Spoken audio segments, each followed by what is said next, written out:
RC. Okay, on the bench today is the Hyper-Go Buggy by MJX. Item number 16207 to be exact. I don't know why they call the buggies that, but they name them with numbers. Anyway, this is another request, and I'm happy to do it. I love trying out these more inexpensive RCs because there's a lot of them on the market, and there's also a lot of expensive RCs on the market. When you're browsing the internet and you come across an RC like this, you're always curious about it, but a lot of people just feel that just because it's so inexpensive that it's cheap. That couldn't be further from the truth, because even though they're inexpensive doesn't mean they're cheap most of the time. A lot of the times they are cheap. They're inexpensive because they are cheap. However, there's a lot of brands out there that are not. I don't know if this is one of them. It's going to be my first MJX RC. But anyway, I really do think there is a curiosity for the less expensive RC cars that are out there. This, for example, is an MJX buggy. It's 1/16 scale, so it's right in line with, these guys. So I think it's worth looking into when you come across these more inexpensive RCs. I mean, I feature quite a lot of these on the channel because I'm genuinely curious about them myself, and I know you guys are. So I'm just going to keep doing them. I've already done the Rollarlo Omni Terminator. I did the UDI Defonodon.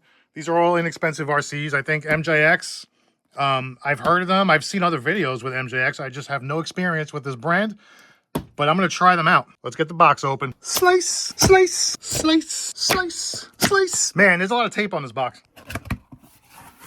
All right, I see a metal bumper in there. Let's see if I can do this with one hand. Nope, be right back. Okay, that's how it comes out. Boom, boom, there we go. Cool looking little buggy. Is it zip stripped in? Nope, right out. Okay, all right, got the warning, warning, warning, warning, dangerous 14 and up. Hyper-Go instruction manual, cool beans, and then the radio's in here. Let's pull this out.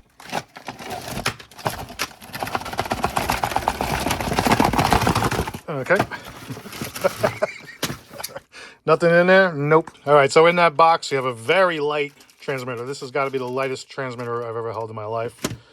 All right, we got the wheelie bar, buggy with a wheelie bar, charger, box wrench. All right, the wing, let's get that on. Got the wing mounted, got the wheelie bar attached. Got everything out of the box. You have your box wrench, the included charger, and then right off the bat, after putting on the wing and the wheelie bar, guess what? Phillips head screws all around. They give you a little screwdriver here, but this is why these RCs are as cheap as they are, is because that's where they have to cut corners. In order to give you aluminum shocks, aluminum front bumpers, they got to not give you the good hex hardware. They got to use the bad Phillips head screws. And is that an even trade? I don't know, but that seems to be one of the trade-offs that these more inexpensive companies make. Okay, and there she is, ladies and gents. Plastic off the body, wing mounted, wheelie bar attached. I think it looks pretty freaking awesome. I love these wheels. Love, love, love, love the way they look. The suspension out of the box, nice. It's actually just a little softer in the rear than the front. You got to hand it to these companies because this is a really effective way to get people into the hobby, because they really do offer a lot, even though there's corners cut, with the screws and other areas. This is a great type of RC to get into if you're just starting out into this hobby. That's why I love them. Low cost. You can buy parts for them. And they look awesome. I mean, look at this thing. Okay, so let's get a closer look at this. Usually when you have a buggy this size, if there's body clips, it's usually one in the front, one in the rear. They're giving us two in the rear and one in the front, and they're all tethered. So if you're going to do body clips, at least that's a good way to do it. Not tethered, but it has pull tabs attached, so it's a little easier to pull them off. Okay, there we go. So under the hood, okay, right off the bat, we have the 3S capable ESC with a built-in heatsink, and then also the 3S motor has a heatsink and a built-in fan as well, so that's a nice feature. 3S brushless motor. I'm not 100% sure, but I believe this is a 4200 kV motor. According to some quick online research, because they don't include the info in the packaging or anywhere else, so I just did a quick Google search and that's what it told me. Got a Dean's connector here, included 3S hard case little mini battery in here. I guess we'll see how that performs. There is room in here if you want to use your own battery. I believe you could just pull this out. That's the battery, and then you can fit your own. That's actually a pretty good size space for a 3S battery. I am going to be running it with the stock 3S battery because I want to show you guys how these perform right out of the box. I'm not going to do anything to it. You need to know what it's going to be like when you buy it. You know what I'm saying? Yeah. Got some honeycombing down there in the bottom of the chassis. That should sturdy things up. Also, there's not really a tower-to-tower brace here, but there is some chassis bracing in here, and it does feel very rigid, this chassis. It does not feel like there's going to be any problems with the chassis breaking or flexing. Chassis underneath looks really solid. Just a nice clean layout. The aluminum front and rear skid plate bumper combos. There is an aluminum front bumper on this car. I'm not sure how I feel about that. It doesn't look like a very high grade aluminum, but I guess we're going to see. So plastic servo horn and steering links. Adjustable turnbuckles for the steering up here. There is a servo saver down there, even though it's hard to tell. And the steering servo is laid flat underneath the ESC. Front and rear arms look pretty good. They're pretty beefy for such a small car. I'm excited to see how much I can actually put this car through before I break one of these pieces of plastic.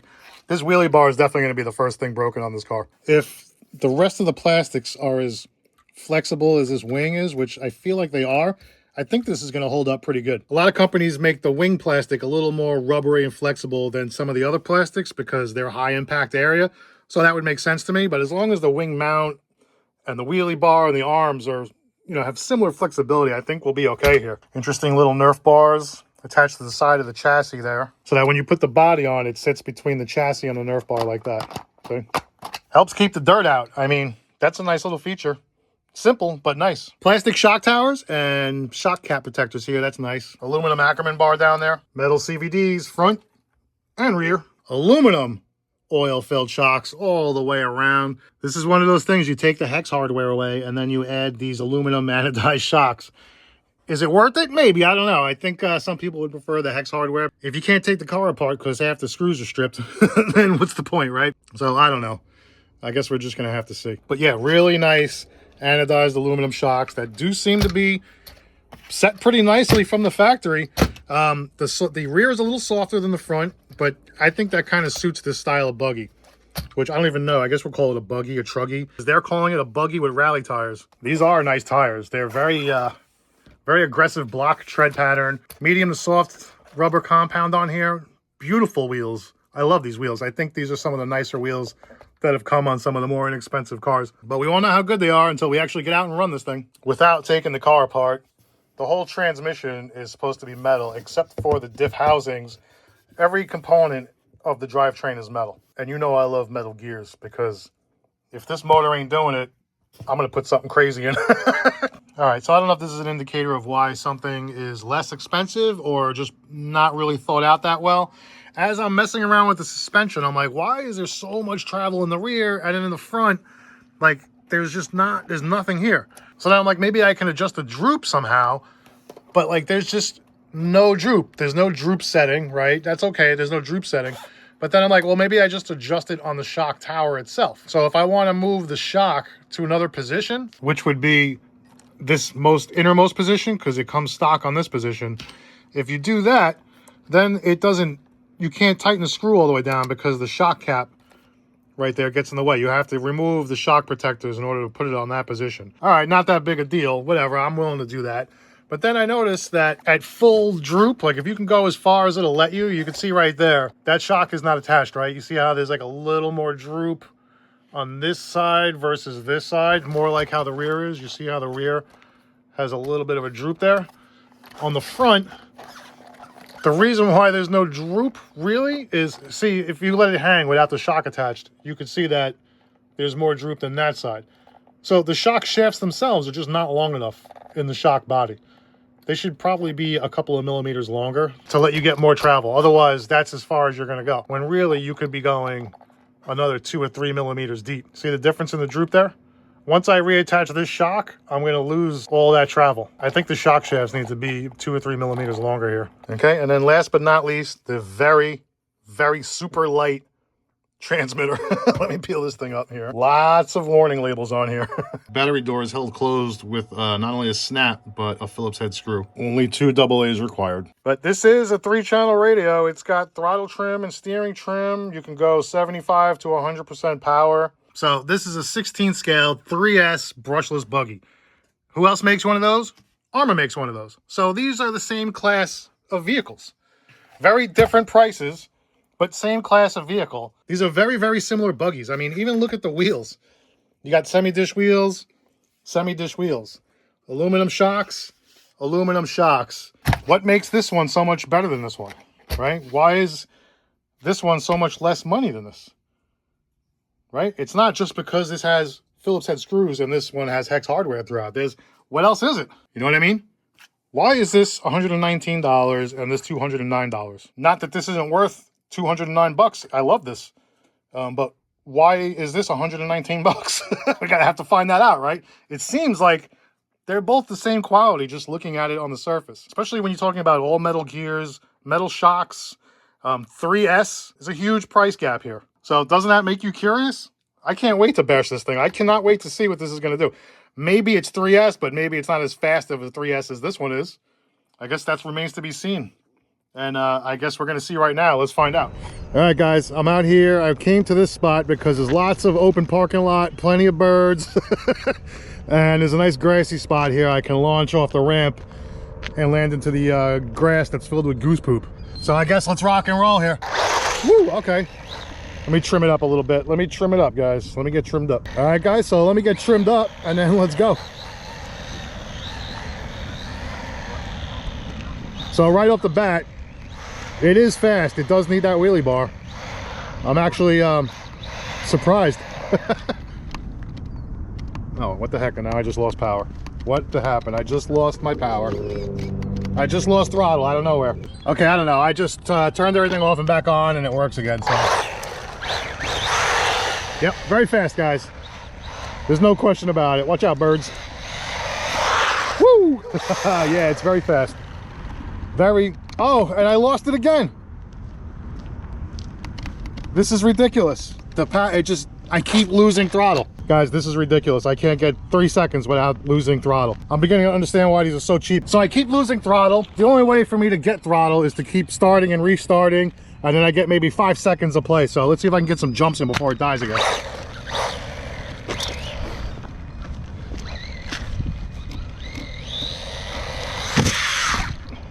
Swatted that right out of the sky. I don't think this is going to last very long. I'm going to leave the body off so that if I have to keep restarting it, I don't have to keep messing with the body clips.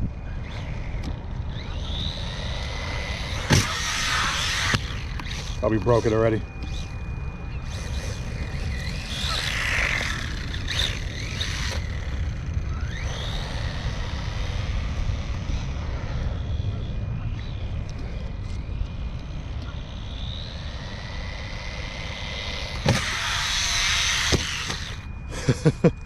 I don't like running with the body off, but I'm going to keep it off because I have to keep messing with the throttle. Yeah, I don't know. The steering is a little squirrely. Definitely a little squirrely on the steering. But I will say there is in-air control. You can do backflips pretty easy. That backflip was off of the Proline ramp. I don't know if you can see it down there, but that was a little Proline ramp I just hit.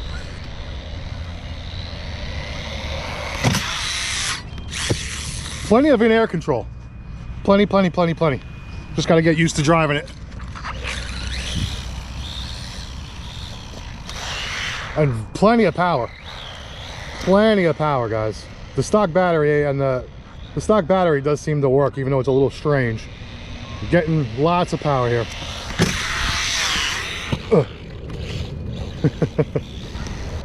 Seems to have a little bit of a mind of its own. I'm not gonna lie. Oh, I broke something, I think. Is it broken already? I broke something already. Broke a tie rod end right there. All right, guys, so there you have it. I turned it on. The ESC was acting funny right out of the box. I had to keep restarting it, but it kept shutting off, so I decided to run it without the body.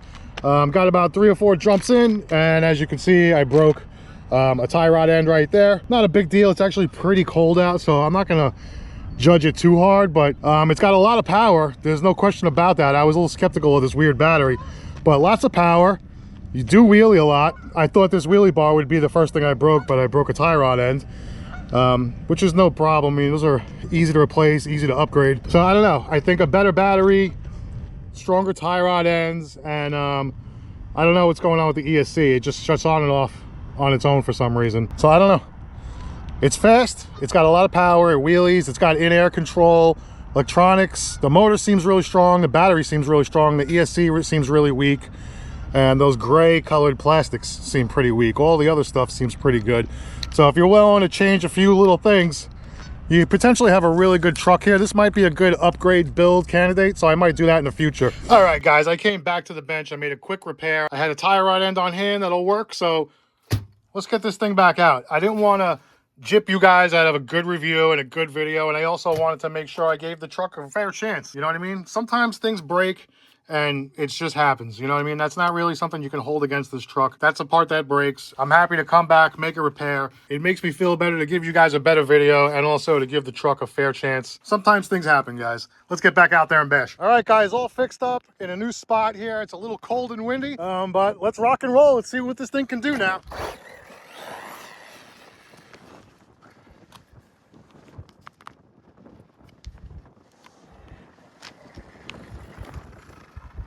All right, I don't know what the problem is, but this thing will not run with the body on. Will not run with the body on. And I think it's because the on-off button is right there on the side, and the body is right there, and it keeps hitting into it. So I guess I'm just gonna run it with the body off. The ESC receiver keeps turning on and off on its own. I don't know why.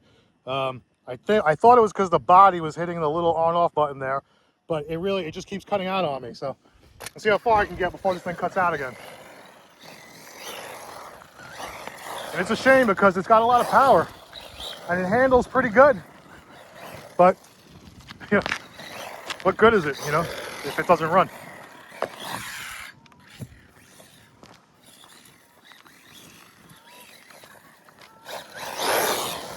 I mean, it's fast. No doubt about it. Very fast.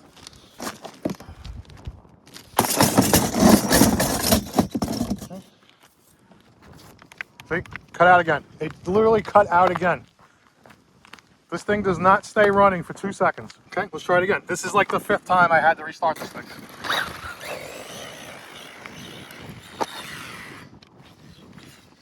And it's a shame because it's got great in-air control. It's really fast, but it just won't stay running.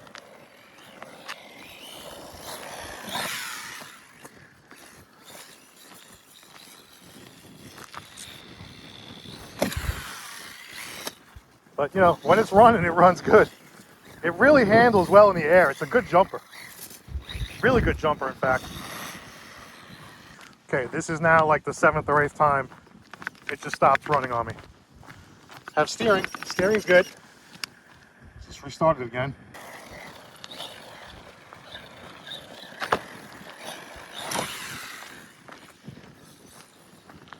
It's a shame because it runs good when it's running.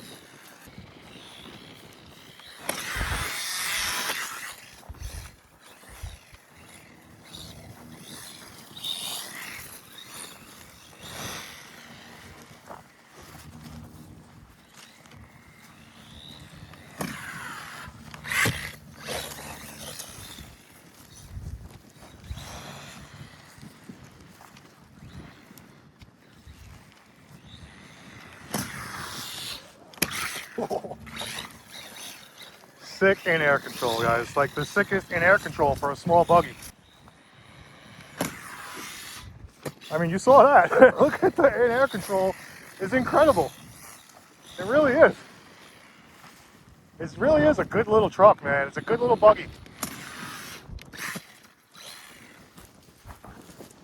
I'm enjoying driving it. You know, it looks really nice.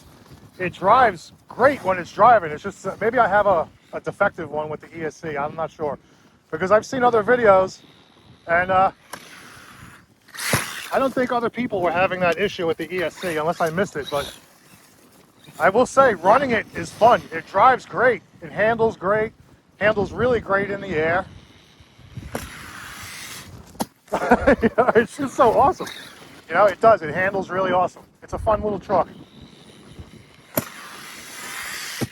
Hold up a little backflip action there. Let me try a front flip.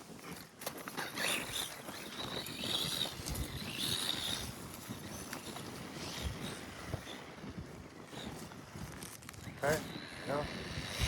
Oh! If it didn't break, I'd be surprised. I would be surprised if that did not break. And I don't think it did. I don't think it broke. It handled that. Wow, okay. It's cold today, guys. It's like 37 degrees. And you saw I just missed that jump. Kind of a sideways front flip. Fast little car, man. Really fast.